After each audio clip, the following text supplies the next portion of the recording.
Hello. I'm going to read a little bit from my collection, Kitchen Music.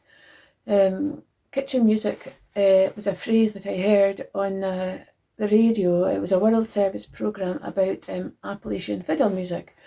And kitchen music was that body of music that was made at home, and it was never written down, but it travelled from house to house or stoop to stoop and changed every time it was performed.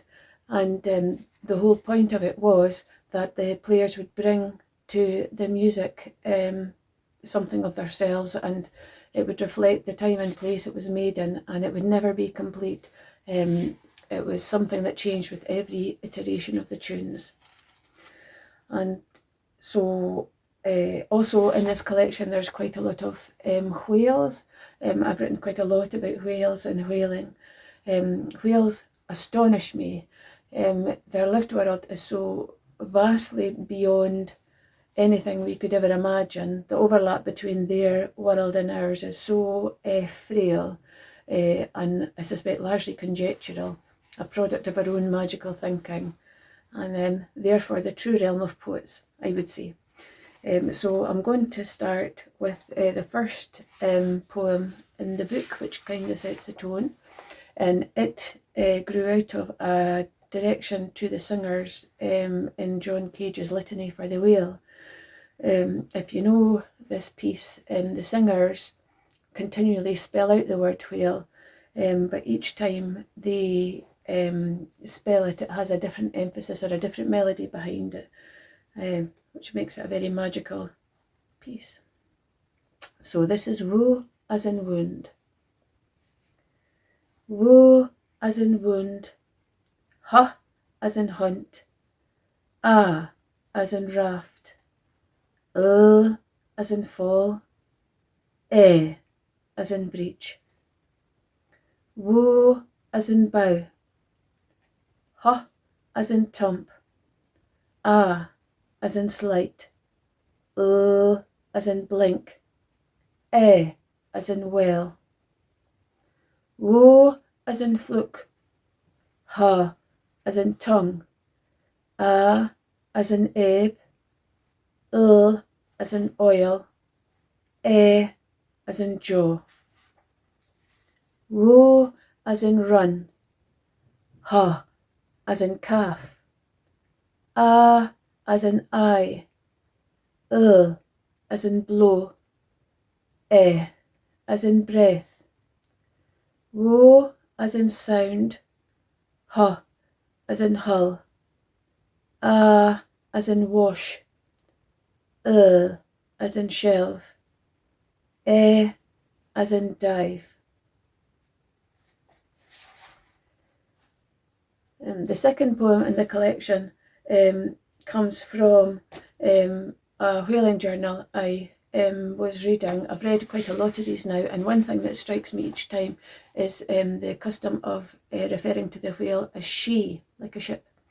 And while, of course, one would never allow oneself to judge these stories by the standards of our time, it's still stuck in my craw quite a bit that this poor whale that was being hunted down was always she, with all these people after her.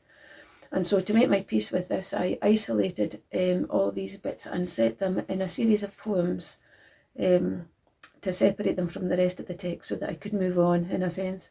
So this is from the Journals of Captain William Barron of Hull, published in 1895 when he was an old man and he was reliving the hunts that he'd been involved in his youth.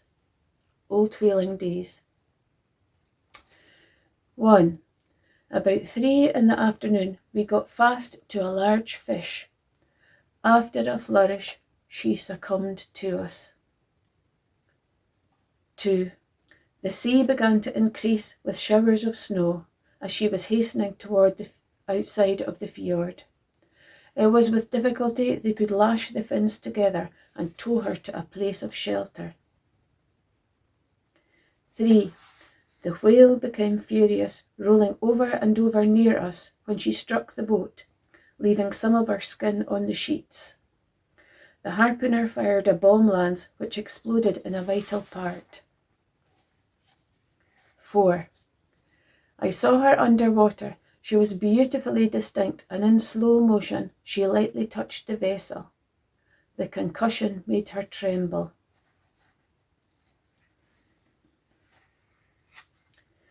And to finish, I'll read the middle section of this longer poem called Heather Blather.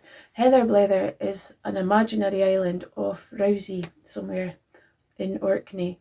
And the story is that this young girl left home one morning and was never seen again.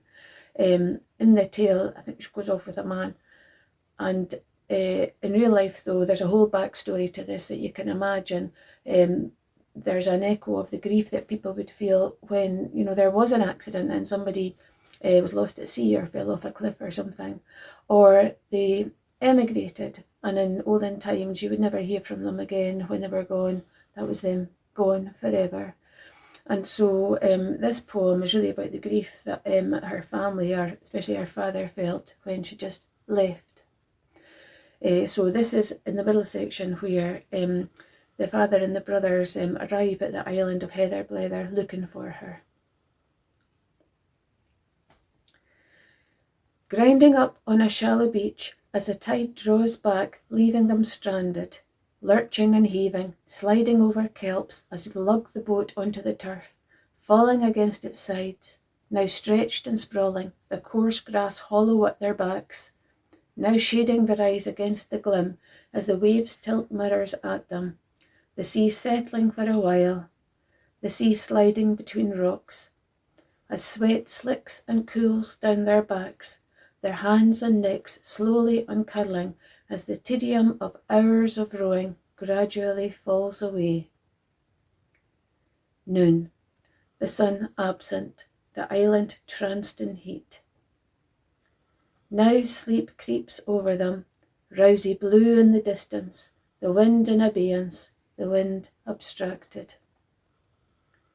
There, in the angle of a wall, singing the old lullabies, her bowed neck the fall of her hair, as she nurses her own child, latching him to her in the nap of her shawl, now putting him to sleep to watch him dream, the privacy between them, deep and complete. She motions them to silence, rocking him slowly with the waves' rise and fall, her song more a dream of music, almost inaudible, more thought than sung, like wind through grass, a quiet inside itself, or swans keening northwards in high clinking syllables, trailing off in fine pale grey, now low and distant, full of sea longing, as somewhere near the tide turns, and four figures rise and turn for home. The story is told of an island invisible in rain or sunlight, at sunset a flake on the horizon, in winter a silhouette, like a boat, far out, weightless and emptied.